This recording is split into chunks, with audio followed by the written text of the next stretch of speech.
If someone asked you to picture Iran, you would almost certainly get it wrong. You would imagine flat deserts stretching in every direction. Maybe some oil wells. A skyline dominated by minarets. News footage of crowds, checkpoints, and military parades. That is the Iran that has been curated for you by 30 years of headlines, sanctions coverage, and geopolitical tension. And almost none of it reflects what this country actually looks like when you step outside the frame. Iran contains 6 distinct climate zones, from humid subtropical forest to hyperarid desert, within a single set of borders. It has rainforests along its northern coast that are among the oldest temperate forest ecosystems on Earth, predating the Amazon by millions of years. It has ski resorts within an hour's drive of Tehran. It has recorded the highest ground surface temperature ever measured anywhere on the planet, over 70 degrees Celsius in a desert so extreme that scientists use it as an analog for the surface of Mars. It has villages where people have lived inside volcanic rock formations for 700 years. Cities where buildings have cooled themselves without electricity for over a millennium. A fire that has burned continuously since 470 CE, tended by the same priestly families across 80 generations. And a 2,500-year-old carved stone document that is recognized as the world's first written declaration of human rights, issued not in Athens or Rome, but by a Persian king in a desert that preserves everything. This is not the Iran you were given. It is the Iran that exists. And it is one of the most geographically extraordinary places on the planet. If this is the kind of story that brought you to YouTube, subscribe to Uncharted Geography right now. We cover the places the world misunderstands. And Iran might be the most misunderstood of them all. Start in the north. The Alborz mountain range runs east to west across the top of Iran like a wall, separating the country's interior plateau from the Caspian Sea. Mount Damavand, a dormant stratovolcano and Iran's highest peak at 5,610 meters, anchors the center of this range. It is the tallest volcano in Asia, the tallest peak on the Eurasian landmass west of the Hindu Kush. On clear days, you can see its snow-covered summit from the streets of Tehran, 70 kilometers to the southwest. But the Alborz is not just high. It is a climate machine. When moisture-laden air from the Caspian Sea drifts south, it hits the northern face of the Alborz and is forced upward. As it rises, it cools and dumps its moisture in the form of rain, up to 1,500 millimeters per year on the Caspian slope. That is more annual rainfall than London receives. The result is the Hyrcanian forests, a continuous belt of dense temperate woodland stretching 55,000 square kilometers along the northern slopes, designated a UNESCO World Heritage Site because they represent one of the oldest forest ecosystems on Earth. These forests have existed in continuous form for 25 to 50 million years. They are not the lush tropical jungle of the equator. They are ancient deciduous woodlands, oak, beech, hornbeam, elm, growing in a humidity that feels subtropical, draped in moss and fern, home to Caspian red deer, brown bears, and the Persian leopard. If you drove south from the Caspian shore, climbed over the Alborz, and dropped down onto the Iranian plateau on the other side, you would cross from a landscape receiving 1,500 millimeters of rain per year into one receiving less than 50. The transition happens in the space of a few dozen kilometers. On the north face of the mountains, green, wet, forested. On the south face, brown, dry, and stretching into the vast central plateau that defines Iran's interior. The plateau sits at an average elevation of about 900 meters, ringed on every side by mountains, the Alborz to the north, the Zagros to the west and south. And in the eastern half of this plateau lie two of the most extreme deserts on Earth. The Dasht-e Lut, the Great Salt Desert, covers roughly 77,000 square kilometers of salt flats, seasonal marshes, and crusty terrain that looks solid but can swallow vehicles whole. And south of it, the Dasht-e Lut, the Desert of Emptiness, holds the distinction of being the hottest place ever measured on the surface of the Earth. In 2005, NASA's Aqua satellite recorded a ground surface temperature of 70.7 degrees Celsius in the Lut. Nothing else on the planet has ever come close. The Lut is not just hot, it is sculpted. Wind erosion over millennia has carved massive sand formations called kaluts, ridges of compacted sand and silt, rising up to 155 meters, among the tallest wind-eroded formations on Earth. From satellite imagery, the Lut looks like the surface of another planet. And that comparison is not casual. NASA and ESA have both used the Lut as a terrestrial analog for Martian surface studies. If you want to understand what Mars might look like up close, you go to southeastern Iran. Between the uninhabitable deserts and the snow-capped mountains, Iran's population clusters in the western highlands, the fertile valleys of the Zagros, and the scattered oasis cities that hug the desert margins. And it is in these cities, Yazd, Isfahan, Shiraz, Kashan, that you find the human geography that the headlines never mention. Yazd sits at the convergence of the Dasht-e and the Dasht-e Lut, at the point of maximum inhospitability. It receives fewer than 50 millimeters of rain per year. Summer temperatures exceed 46 degrees Celsius. Winds carry fine mineral dust from salt flats stretching hundreds of kilometers in every direction. And yet people have lived here continuously for over 5,000 years, making it one of the oldest continuously inhabited cities on Earth. Yazd did not survive the desert by fighting it. It survived by studying it.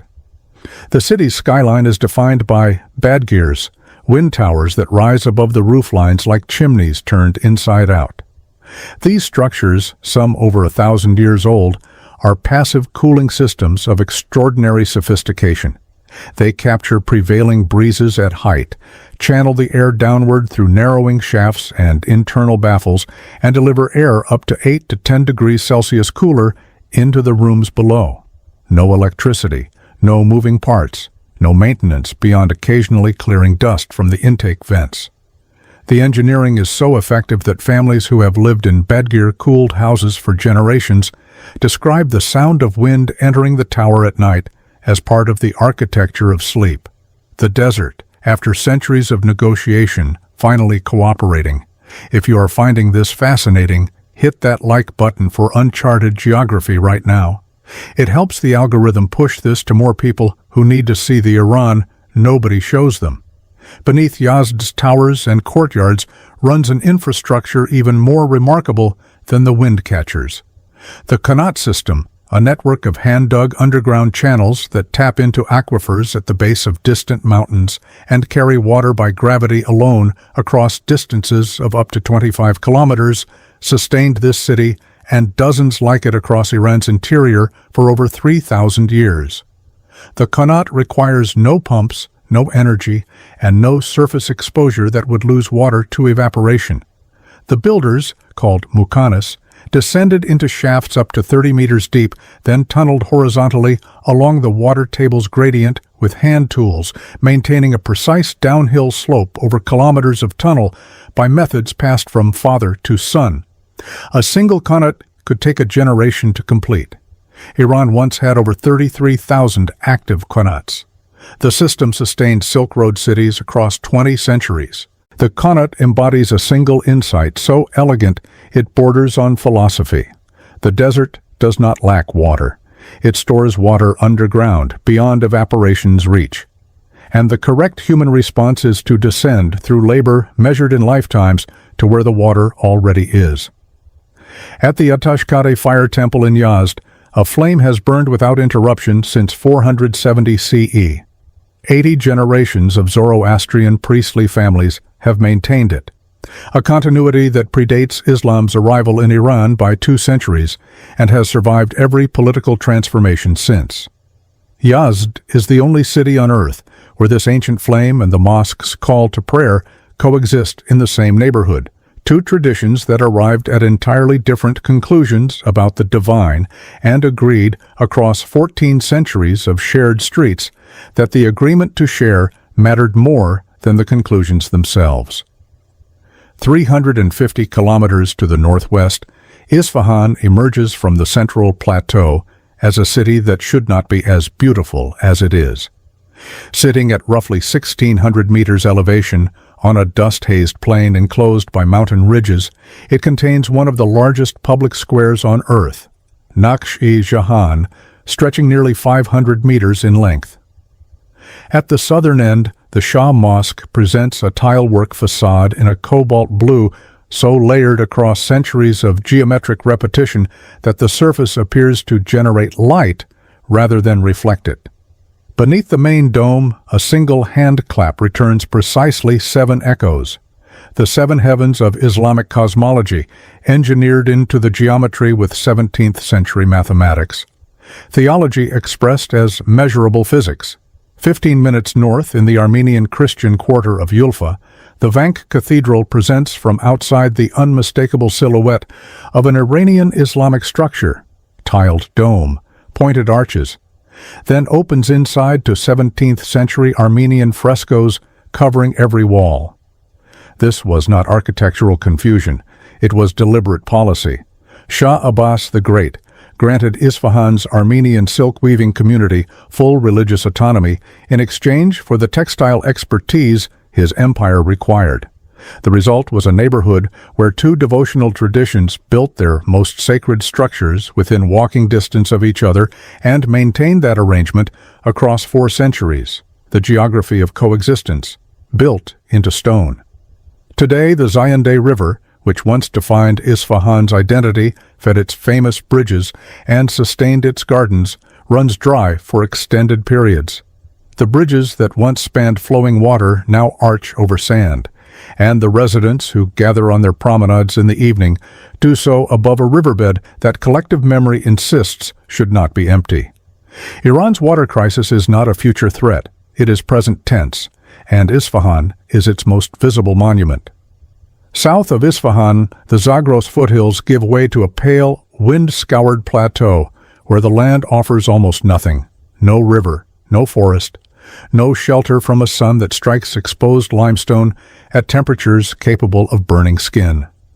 At roughly 1,600 meters elevation, the ruins of Persepolis rise from this emptiness with the quality of a suspended ceremony, as though the procession depicted on its walls paused mid-step 2,500 years ago and simply never resumed.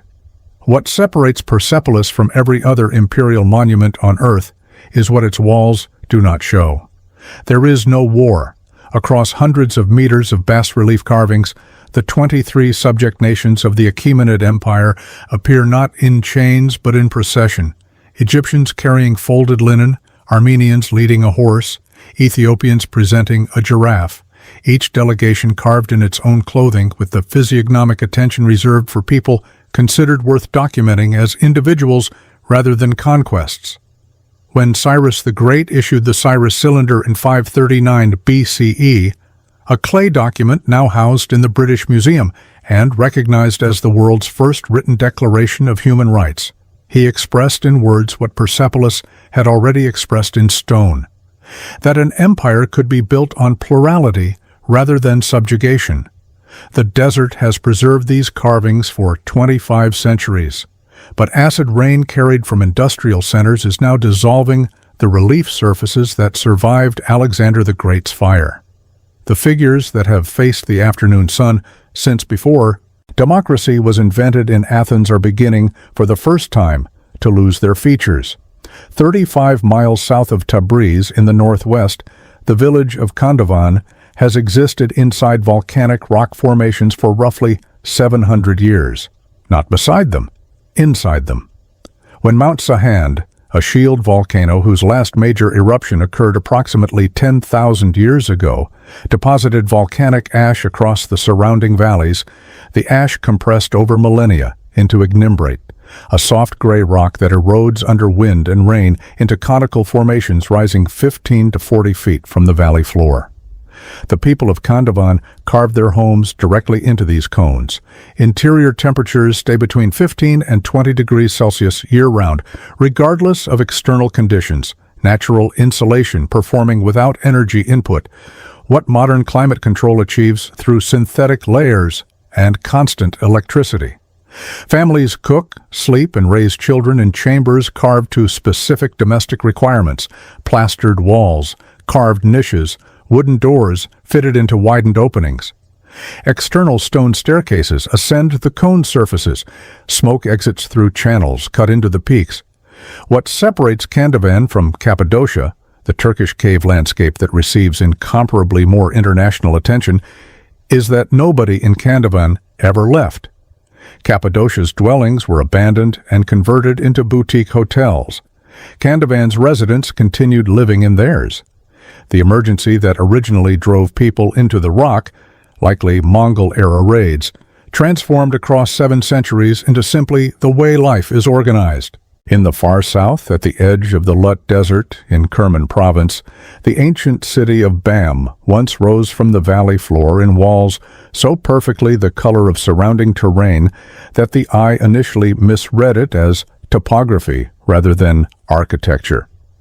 Every brick was made from the same material the desert provided: compressed earth mixed with straw, dried in the same heat that made the building necessary.